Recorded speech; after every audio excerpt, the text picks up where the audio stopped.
Bismillahirrahmanirrahim. Alhamdulillahi Rabbil alamin.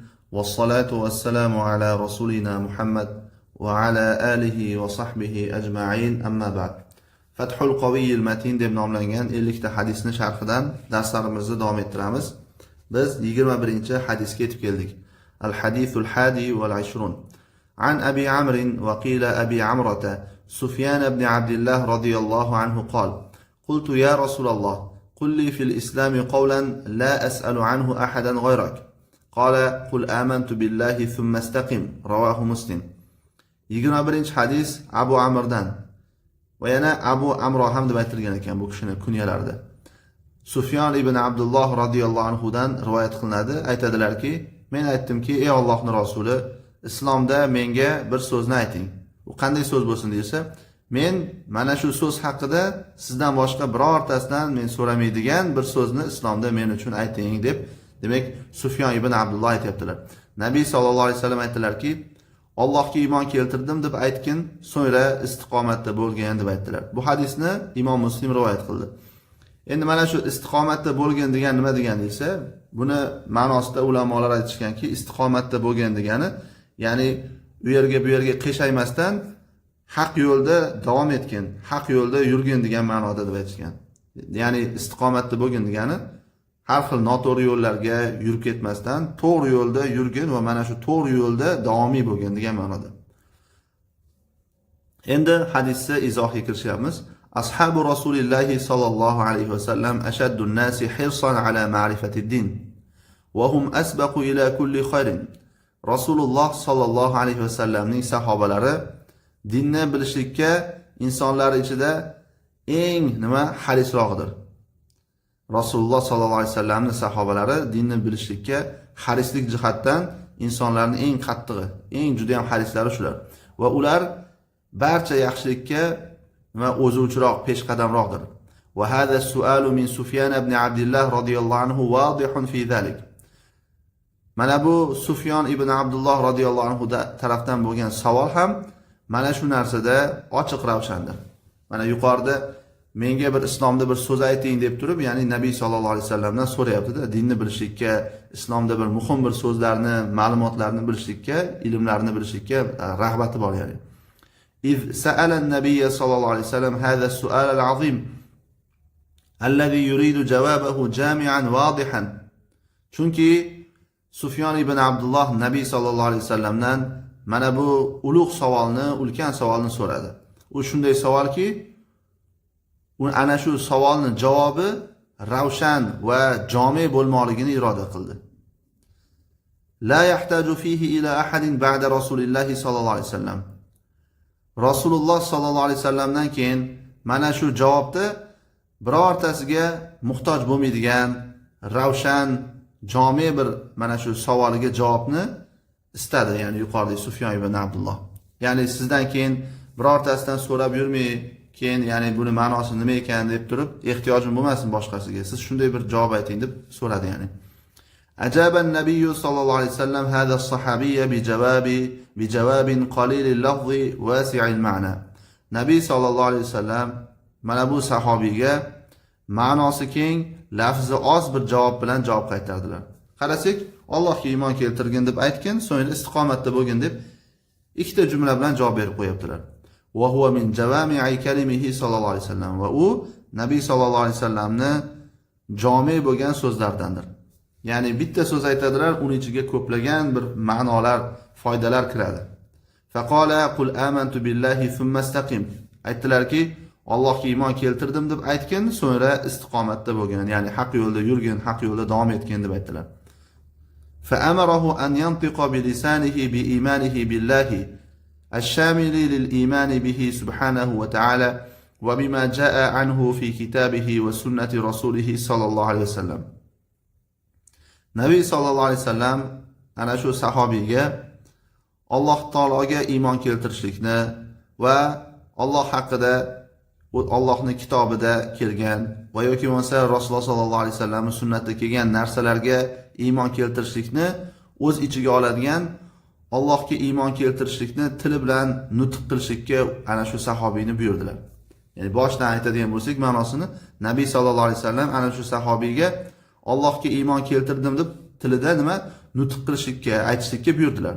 U ana shu Alloh taolo iymon keltirdim deb aytishlik Allohga iymon keltirishlikni o'z ichiga oladi va yana Allohdan kitobida kelgan va yana Rasul sallallohu alayhi vasallamning sunnatida kelgan narsalarni ham o'z ichiga oladi. Fayadkhulu fi zalika al-umurul batinatu wal umuruz zohiratu. Mana bu narsani ostiga, ya'ni Alloh taolo iymon keltirishlik ostiga mana shuni ichiga botiniy ishlar ham va zohiriy ishlar ham kirib ketadi. Botiniy ishlar degani ya'ni iymon, e'tiqod, mana shu narsalar va zohiriy ishlar ya'ni zohir bo'lgan, ko'rinib turadigan amallar hammasi kirib ketadi.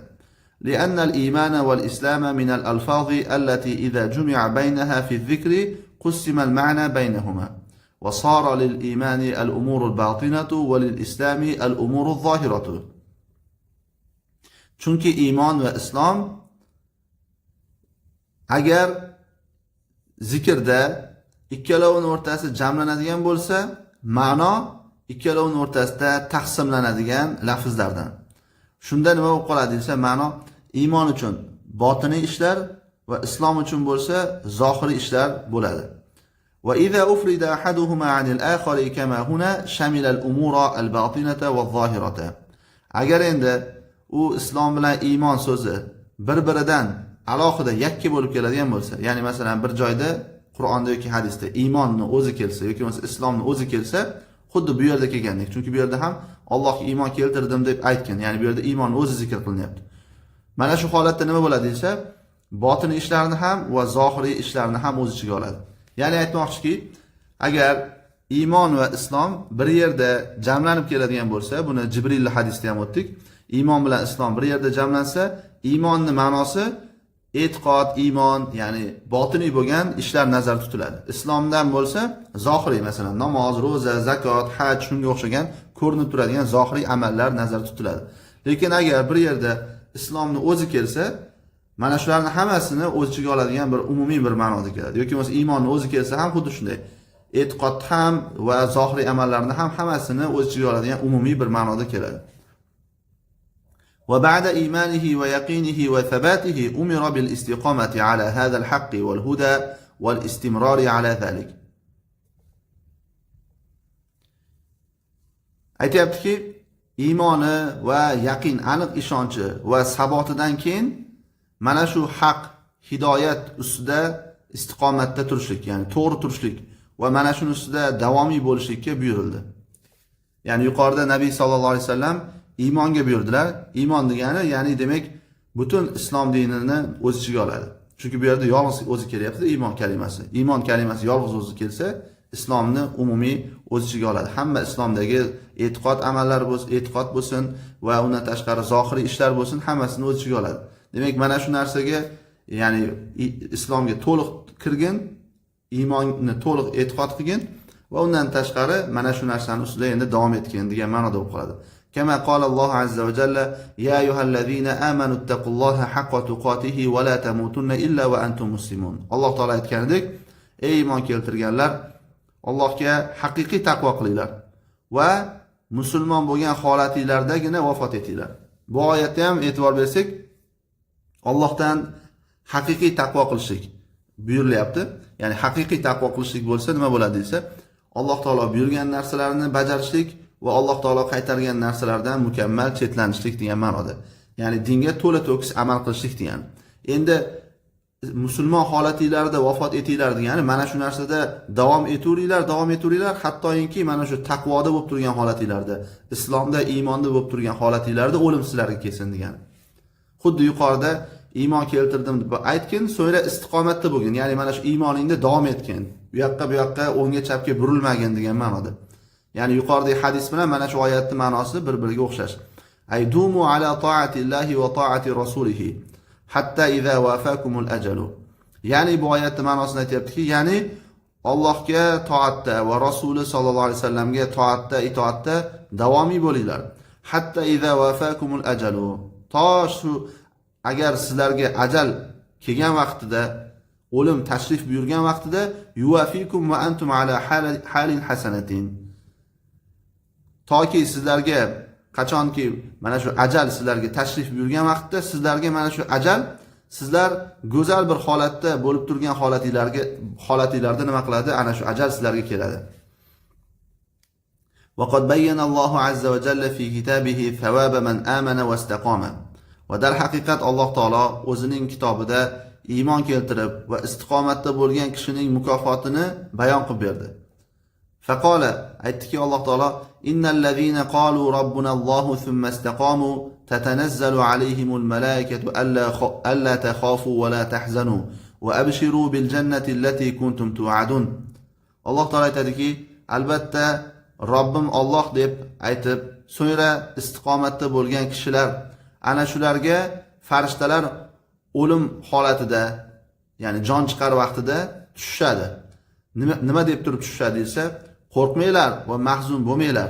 Ya'ni kelajaginglardan ham qo'rqmanglar va o'tmishinglarga ham mahzun bo'lib, xafa bo'lmanglar va sizlarga va'da qilingan jannat bilan xursand bo'linglar.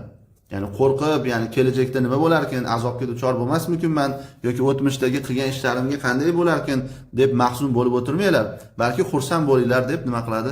Farishtalar tushib keladi ularga. Ana shu o'lim vaqtida, eng insonga daldaga muhtoj bo'lib turgan paytda. Va qala innal ladina qalu robbuna Allohu thumma istaqamu fala khawfun alayhim va la hum yahzanun. Va yana Alloh taolay aytadiki, albatta Robbimiz Alloh deb aytgan, so'ngra istiqomatda bo'lgan kishilar, ularga xavf yo'q va ular mahzun ham bo'lishmaydi. Ulaika ashabul jannati khalidina fiha jazaa'an bima kanu ya'malun.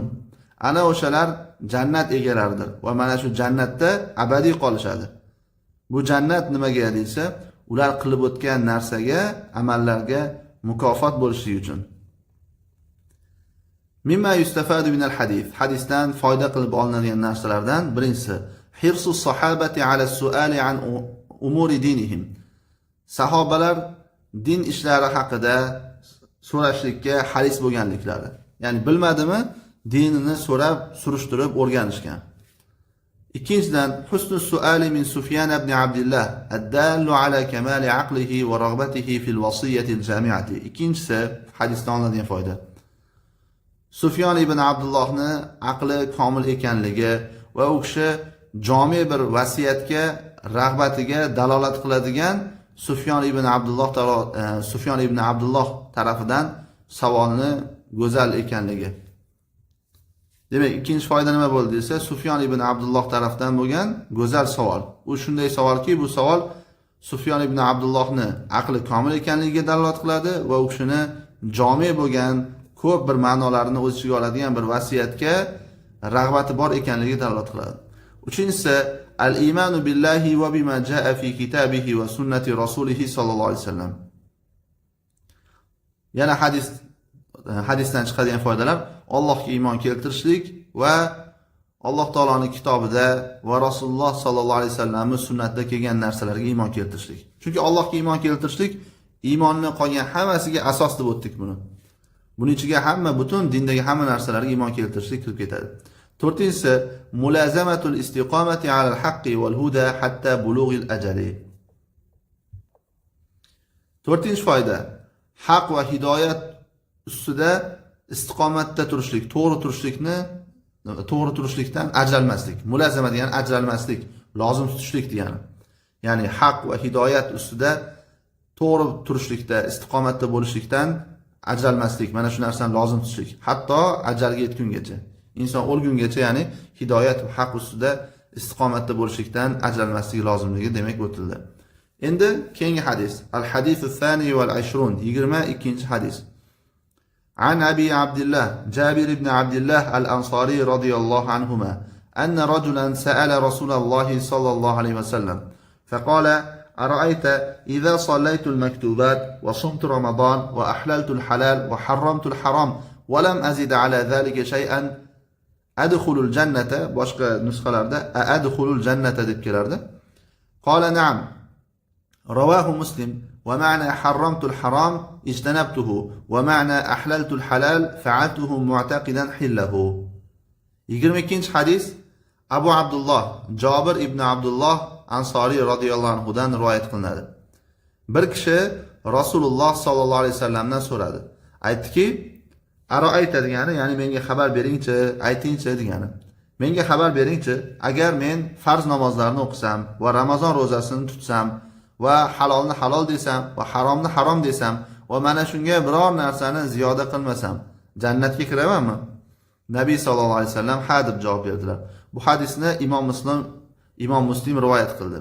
Endi bu yerdagi haromni harom desam deganning ma'nosi, ya'ni haromni harom deb nima? Ijtanabtuhu, mana shu haromdan chetlansam degani. Va halolni halol desam degani, mana shu halolni halolligini e'tiqod qilib, ana shu halolni qilsam. Demak, haromni harom desam degani, haromni harom ekanligini e'tiqod qilib, haromdan chetlanishlik bo'ladi. Halolni halol deyishlik bo'lsa, ana shu halolni halol ekanligini e'tiqod qilib, ana shu halol ishlarni bajarishlik ma'nosida bo'lib qoladi. Jaa fi ba'di turuq al-hadith fi sahih Muslim tasmiyatu ar-rajul as-sa'il an-Nu'man ibn Qawqal. Sahih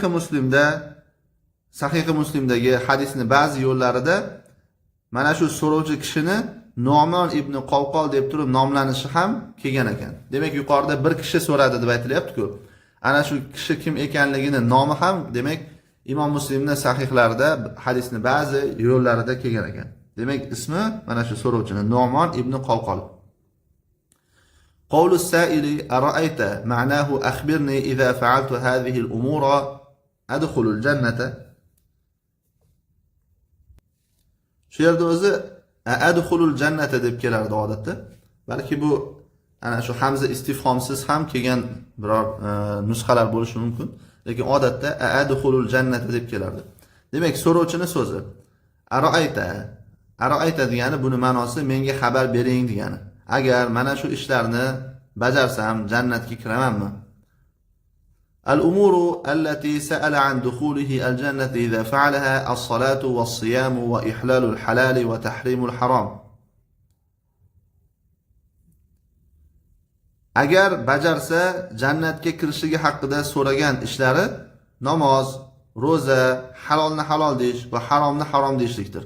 Ya'ni shu agar bajaradigan bo'lsa jannatga kiramanmi shu ishlar bilan deb so'ragan o'sha ishlari nima bo'lyapti desa, namoz bilan roza zikr qilindi va halolni halol deyishlik va haromni harom deyishlik. 4 ta narsani aytgan ekan demak. Va laysa fiha zikru zakati wal hajj.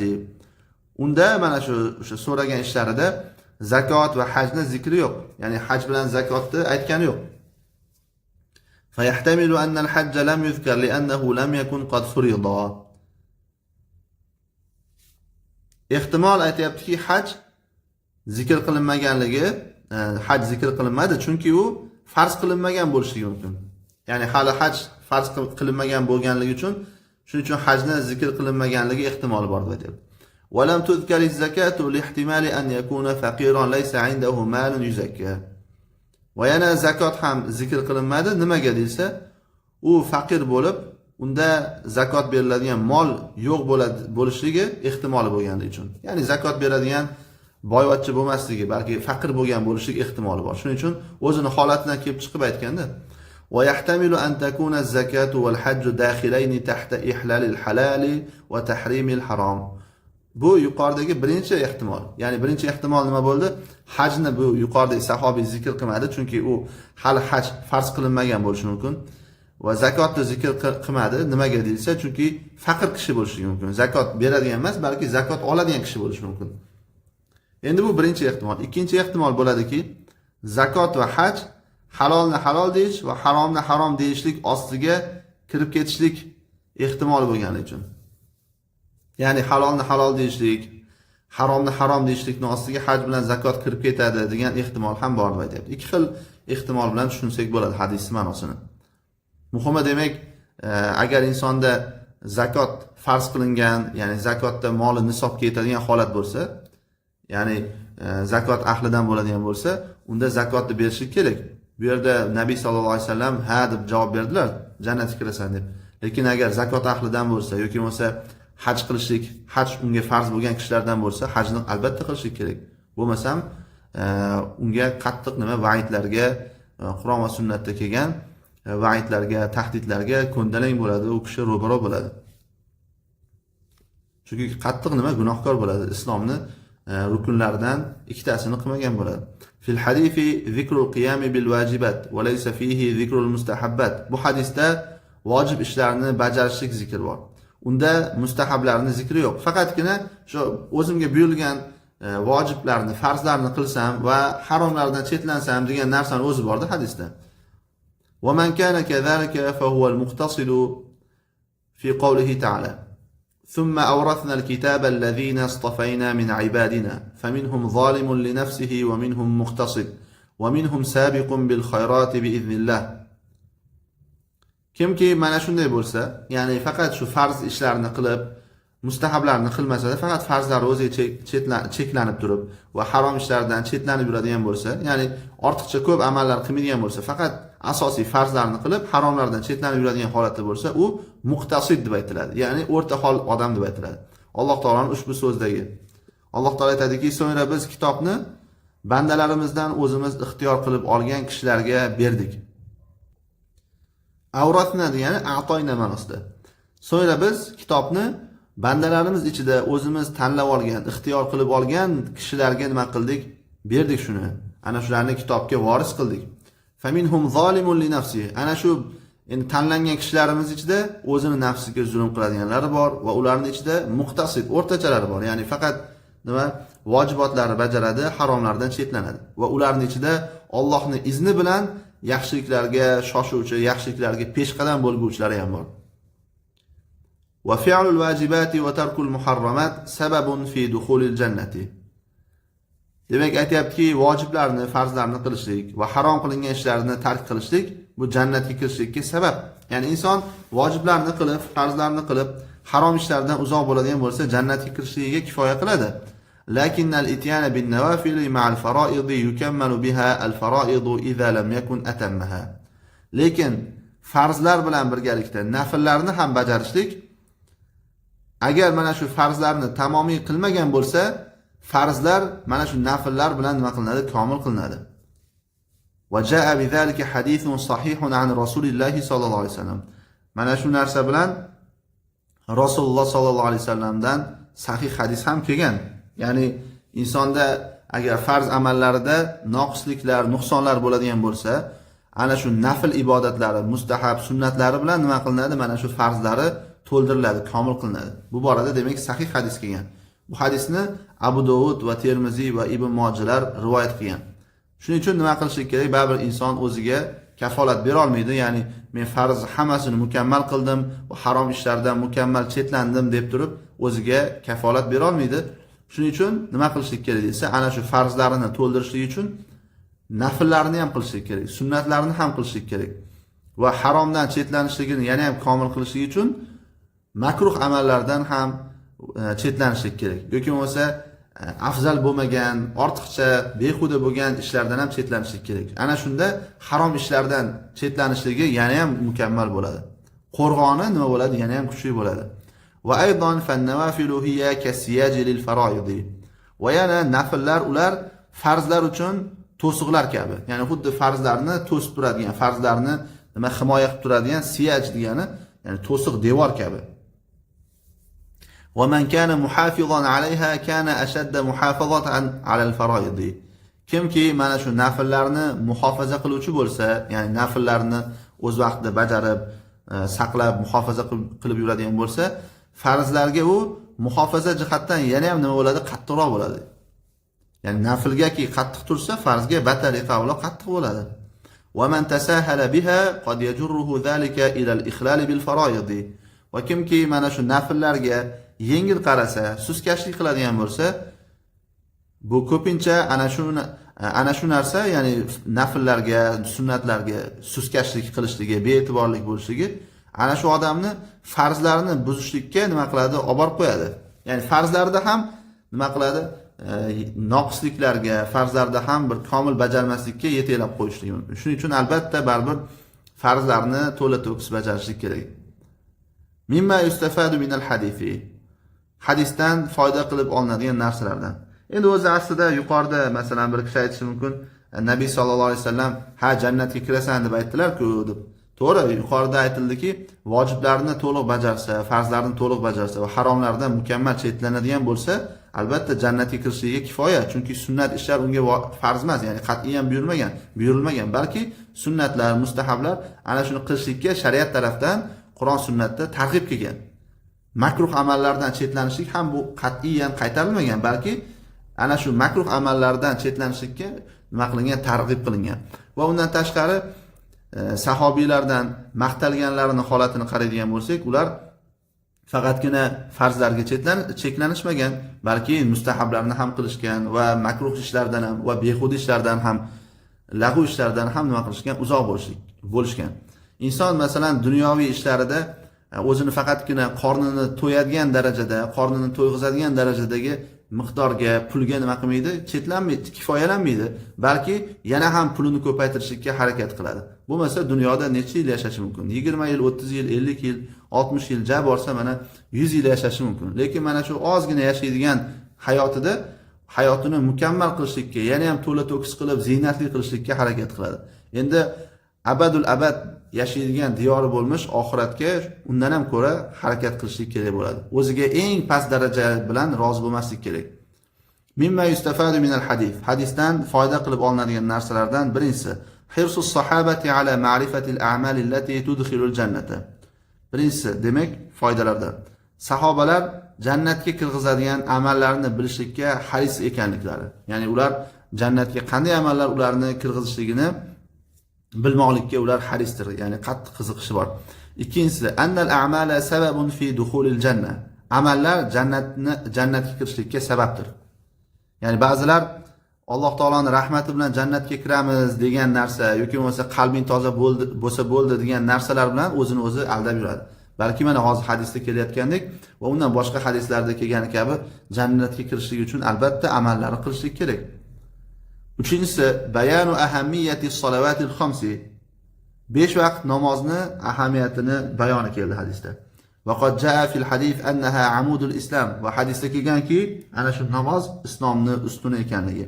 4-inchisi, bayanu ahamiyati siyami Ramazon. Ramazon ro'zasini ahamiyatining bayoni ham keldi. 5-inchisi, annal muslima yuhillul halala mu'taqidan hillahu va yajtanibul haroma mu'taqidan hurmatahu. Musulmon kishi halolni halol ekanligini e'tiqod qilib, halolni halol deydi va haromni harom ekanligini e'tiqod qilib, haromdan nima qiladi? Uzoq bo'ladi, chetlanadi. 6-inchisi, bayanu butlani qawli man za'ama min as-sufiyyati anna al-insana la ya'budu Alloha raghbatan fil janna va khawfan min an-nar. 6-inchisi, sufiylardan inson Allohga jannatga rag'bat qilib va jahannamdan qo'rqib turib Allohga ibodat qilmaydi deb o'sha sufiylardan shunaqa da'vo qiladigan, shunaqa gap aytadigan kishilarni so'zini botil ekanligini bayoni bor. Ya'ni ba'zi sufilar aytadiki, inson Alloh taologa ibodat qilishlikda jannatga qiziqqanligi uchun, jahannamdan qo'rqqanligi uchun ibodat qilmaydi, balki faqat Alloh taoloni yaxshi ko'rganligi uchun ibodat qiladi deb aytishadi. Bu gap botil gap. Mana shu hadisdan bu narsani botil ekanligini nima qilamiz? Bilib olamiz. Chunki hadisda keldiki, jannatga kiramanmi shu narsalarni qilsam deb so'rayapti-da sahobiy. Demak, mana shu jannatga kirishlikka rag'bati bor. Hozirgi kunda kim ham nima sahobiylarchalik yaxshilikka o'zgan va yana Alloh taolaga ibodat qilishlik holati mukammal bo'lishi mumkin. Ya'ni sahobiylar mana shu Alloh bilan o'rtalari eng mukammal kishilardir, payg'ambarlardan keyin. Mana shu sahobiy nima qilyapti? Jannatga kirishlikka rag'bat qilib, jannatga kirishlik maqsadida shularni qilmoqchi bo'lyapti. Va undan tashqari, vaqad qala an khalilihi waj'alni min warathati jannatin na'im. Va yana Alloh taolo o'zini xalili Ibrohim alayhisalom haqida aytadiki, Ibrohim alayhisalom haqida aytib turib, waj'alni min warathati jannatin na'im. Meni ne'mat jannatini merosxo'rlardan qilgin deb Alloh taologa Ibrohim alayhisalom nima qilgan? Duo qilgan. Demak, Ibrohim alayhisalom ham Alloh taologa duo qilib aytayaptiki, ne'matlari bo'lgan, rohat farog'at bo'lgan o'sha jannatni merosxo'rlardan, ya'ni mana shu jannat ahlidan qilgan deb, ya'ni jannatga kirishga rag'bat qilyapti. Kim ham Ibrohim alayhisalomning darajasiga yeta olish